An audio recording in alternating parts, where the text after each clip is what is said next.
All right, hello everybody. I think we're on. This thing takes a little while to get used to, but I believe we're on right now. And I just wanted to start off by saying thank you for attending. And tonight we're going to answer whatever questions you have. Just type them in the chat block. If I don't look the same, it's because I had a haircut. It's the problem with living next to a Marine base.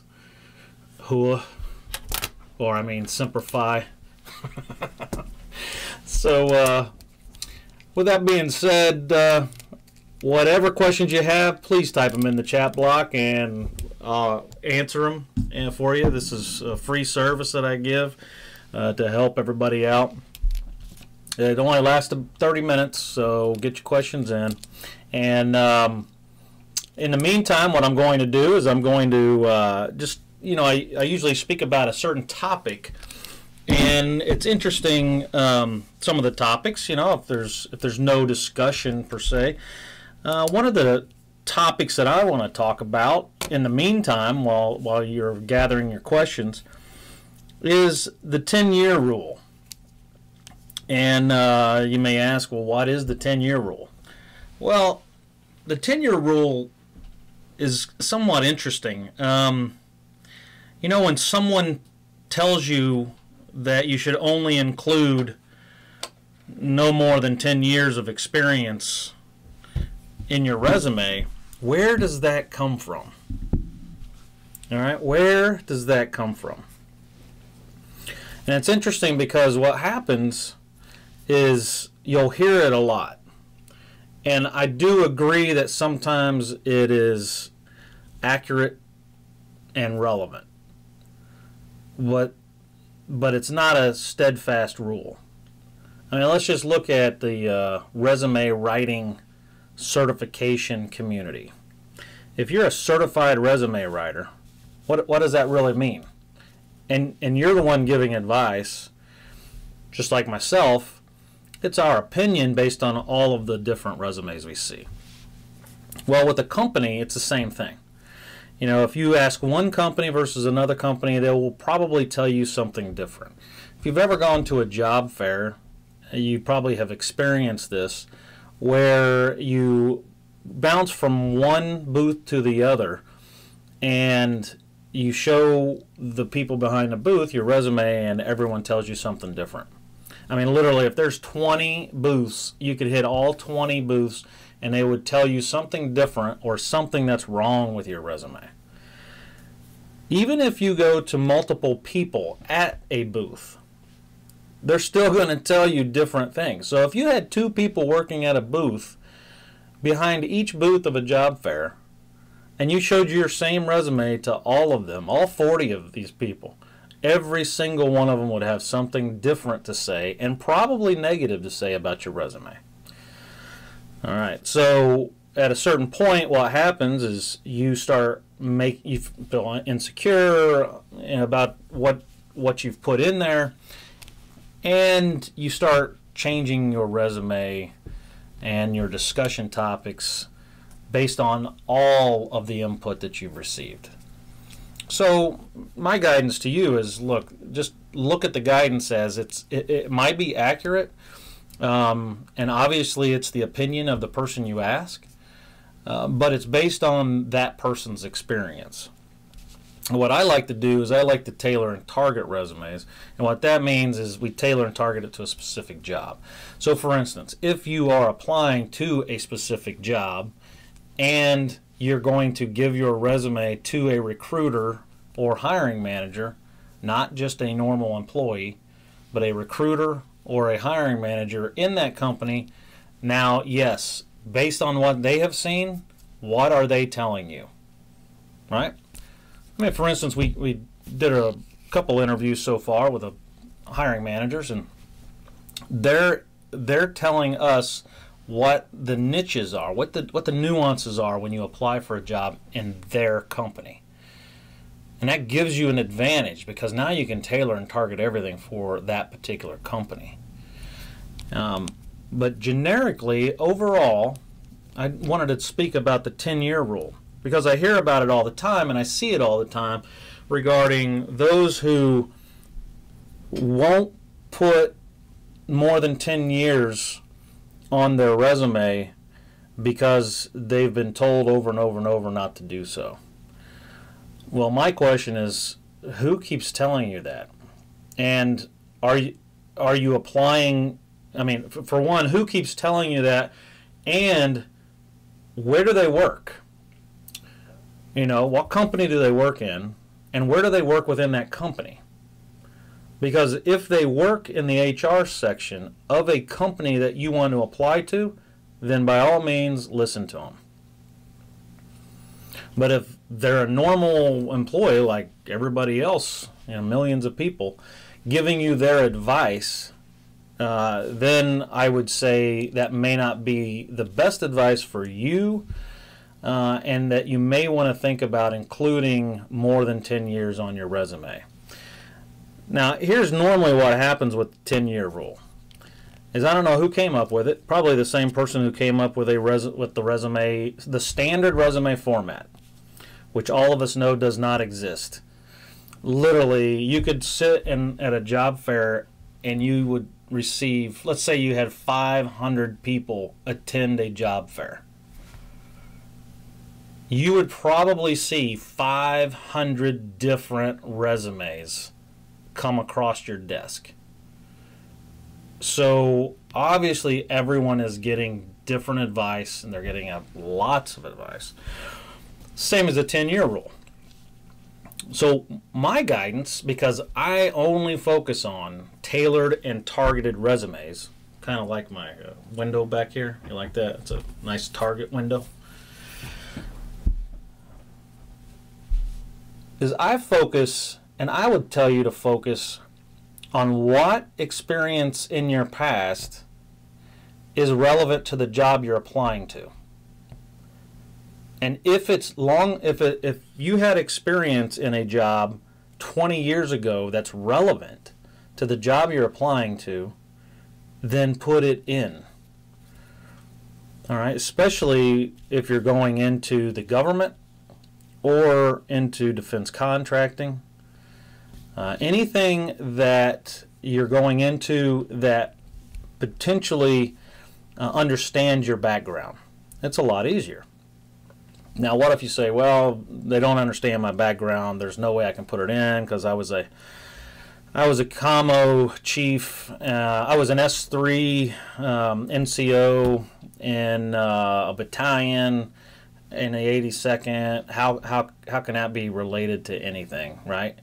Well, you know, look, if you're going to work at, let's say, Home Depot, and on their page, if you follow the battlefield resume methodology, you will go in and recon their application process before you start applying. All right, because that's what you would do in the battlefield, that's what you do in the civilian world, according to battlefield resume methodology. Okay, and so when you go in there, it'll tell you only a one-page resume is accepted, or two-page resume is accepted, or so many words in a resume, you know, the word count is accepted. They'll actually tell you, and if they don't, then okay, maybe it's a total number of characters in the text block that's accepted. You know, right? So that's all part of your recon. So now what they really want to see is how much experience you have related to the job you're going to apply to. Okay, so let's just take myself for example. Okay, so if I'm applying to a position in Home Depot where I'm going to be working around a lot of people, well, which assignments did I work around a lot of people? Right? Which assignments did I have to maybe do consulting? You know, it may not be called that in the military, but that's what you need to translate it to. Maybe negotiating, the financing, right? Maybe presentations. Maybe I'm going to work in a company that requires me to do some analysis of the work environment, organizational, environment. Well, maybe if I do that, and then I want to apply for that type of position, then I need to go back into my experience. Here's an interesting dilemma, though. What happens when you have a lot of gaps, right? Let's say you departed 5 years ago from the military and you just took a break. I mean, you wanted to. You spent all this time in the service and you wanted to take a break. And so after you took a break for a couple years, now you want to get back in the workforce. And the challenge being is you have a lot of time that you may not have done anything or may have done odds and ends just to, take a break. Like all of us wanted to. But you actually did it. Now, if you listen to the 10-year rule, that means that if you went out of the military 5 years ago and now you're trying to get back in, you only have 5 years of experience that may or may not be related to the job, but it's 5 years old. Well, what's the rule say about adding time past the 10-year mark? I mean, who set the rule? Look, no one set the rule. No one set the 10-year rule. All right, it's one of these things that people say all the time, but the reality is you have to get a job. And in order to get a job, you translate your experience into something that supports the job you're applying to. Whether that's 10 years ago, 15 years ago, 20 years ago, plus. Doesn't matter, just put it in there. Now, obviously, you have to work your resume and shape it so it's not 15 pages long. So that's the challenge. But you need that information in there. So whoever reads it knows that you have years and years of experience doing the job already. And it's a lot less time for them to train. All right, so we're 8:15. We got 15 minutes to go. If you have any questions, employment questions, please let me know. Just type them in the chat block, and we'll answer them as soon as possible. That's what every Sunday from 8 to 8:30. That's what we do. Whatever questions you may have, this is a free service. Normally, my services, obviously, everyone has a consulting service that for an hour or so. But this is the free service that I offer for vets and spouses of military spouses, military to civilian transition, things like that. And whatever questions you may have. So while we wait, one of the things that I also think about the 10-year rule is that a lot of times you'll see in the job announcements where it says a progression of experience is desired. And so you have to kind of think, well, what does that really mean? Progression of experience. Well, the reality is if you don't go back all the way back to what job is relevant to the job you're applying to, then you're not conveying how you grew up in that environment to be where you're at right now. Now you know you're qualified for the job you want. Now how do you show that in writing? Well, one way is to go past the 10-year mark and show the progression. And does it matter if you leave jobs off that don't apply or relate to the job you're applying to? Well, battlefield resume methodology, it doesn't. Now, a lot of conflict out there, a lot of conflicting sides of the story, but when you tailor and target a resume, you only want what's relevant or what you can translate into being relevant or supportive of the job that you're looking for. So if you do that and you're a military member, then what does that do? That gives you an advantage. Why? Because the military, they quantified, they qualified you, right? So you have a lot of years of experience. So you're quantifying all your years of experience. So progressively, you have 20 years of experience, potentially, related to the job you're applying to. Now, how do you show the progression? It's easy. You have the advantage. Why? Because in the military, you had ranks. And in the ranks, if you were applying to a government job or a defense contractor job, a lot of jobs out there with vets are understanding. They know what the rank structure is in the military. Now, you may have to change the job title a little bit to tailor a theme for your resume, but the rank, a lot of people will say don't put your rank in there. Well, if the vacancy announcement, if the job announcement states that they want to see a desire to see a progression of experience.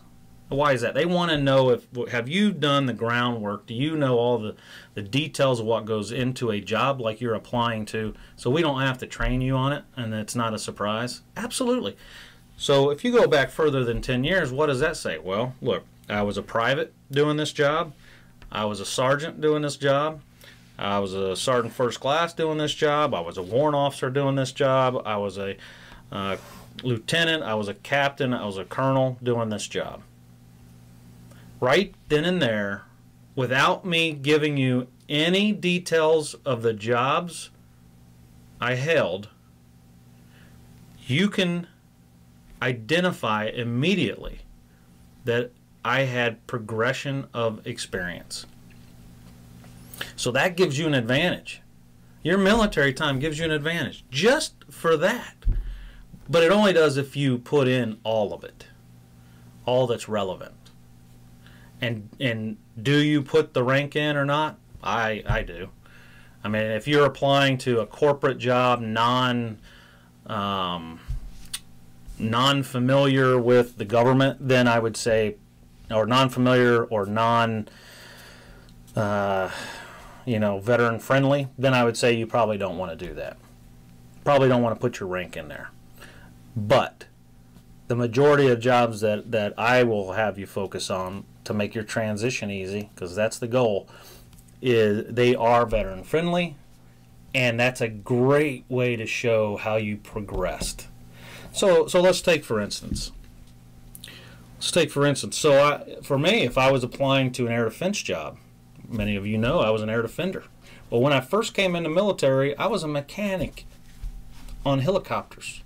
It was a great job, except when I was outside all the time on the airfield in Germany, where it was cloudy every day and rainy.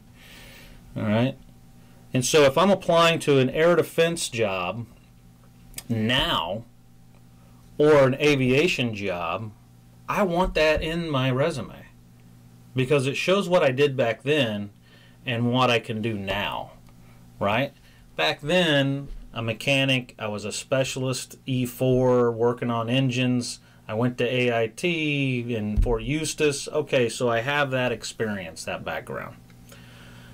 I was ground pounder, right? You're on the flight line working every day in the field with 8th ID, Infantry Division, right?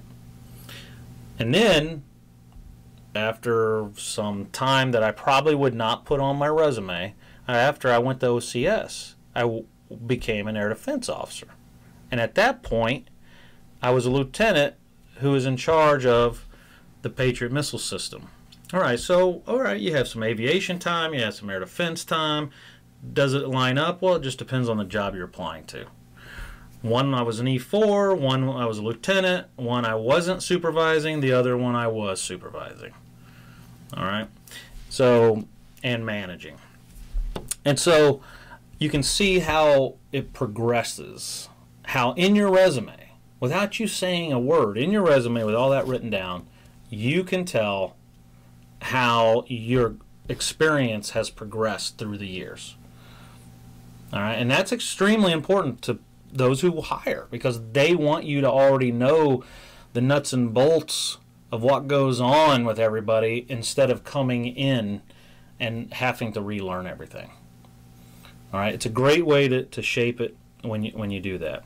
And remember, a lot of times when you're looking at the federal government and you're looking at federal contracting, your salary a lot of times is based on how many years you have related to the job. A lot of times that's how they do it. So for instance, if you go on to some of the defense contracting websites, federal contracting, and you can go on to Wikipedia or search them on on the internet on federal contractors, all right, defense contractors. You'll see a whole list of them. You go to any of their websites, the majority of their job announcements will have requirements that say 1 to 3 years experience, maybe 6 to 10 years experience, 15 to 20 years, over 20 years. Why do they have that?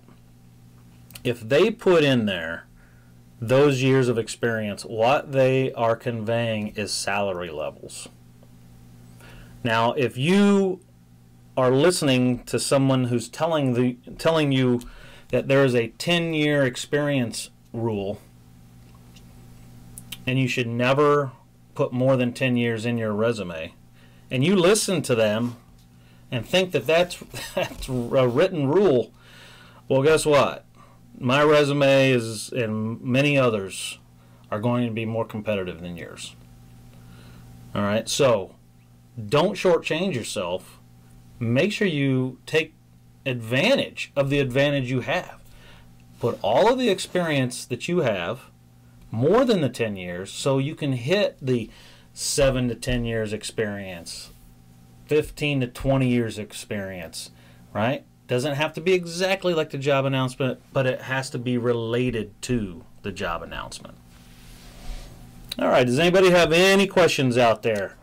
I know we're going to get a couple questions here and there, but we just started this up last week, so it's a great way to give back, and you know, I'm going to record these sessions. They'll be on my on-demand. I'm going to push them into the social media platforms, and eventually we're going to get quite a few people, I'm sure, that take advantage of the free service.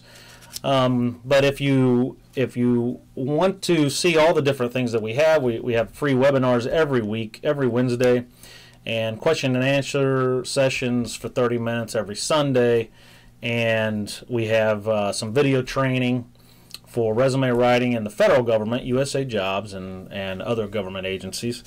And also 3 books, Operation Job Search, which covers federal government and civilian job searching.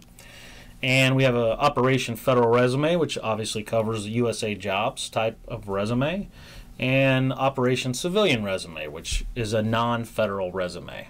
And so I invite you to go to some of those books, the on-demand, where everything's recorded and uploaded, and watch those and read through those. They have a lot of great templates in them, and it's all based on the Battlefield Resume methodology, and it's all based on tailoring and targeting not only your resume, but targeting your job search and targeting the language that you use in an interview. All right? Okay, so to finish up on our conversation, the 10-year rule. Is it actually a rule? Obviously it is not. It's about as strict of a rule as it is to tell somebody that there's only one format to a resume. All right, and so because there's millions of different types of resume formats out there, it's just interesting how the 10-year rule has taken on a life of its own. So again, I would say before, while in closing, listen to those who give you the advice, especially if you're applying to a job in their company, and really if you're applying to a job when they are the recruiter for the company you're applying to. If that's the case, then listen to them. Ask them what they want to see, because that's how they want to receive information. But if it's a normal employee or if it's somebody giving you advice, they're just trying to help you out. It's great advice. But remember, it's based on their experiences. And maybe they're not familiar with the different areas or different industries out there that you may be interested in applying to that require you to add more than 10 years experience, especially if you want the higher salary. And remember, the goal here is to make your transition easy and to try to obtain the highest salary possible. All right? Okay, well, no further questions. That ends the session tonight, and I look forward to everybody coming in to, next week, next Sunday between 8 and 8:30 p.m. East Coast time. Join us on Facebook. Yeah, but join us on YouTube Live. We stream it every Sunday, right? Employment questions. Thank you. This has been Bruce Benedict with Battlefield Resumes.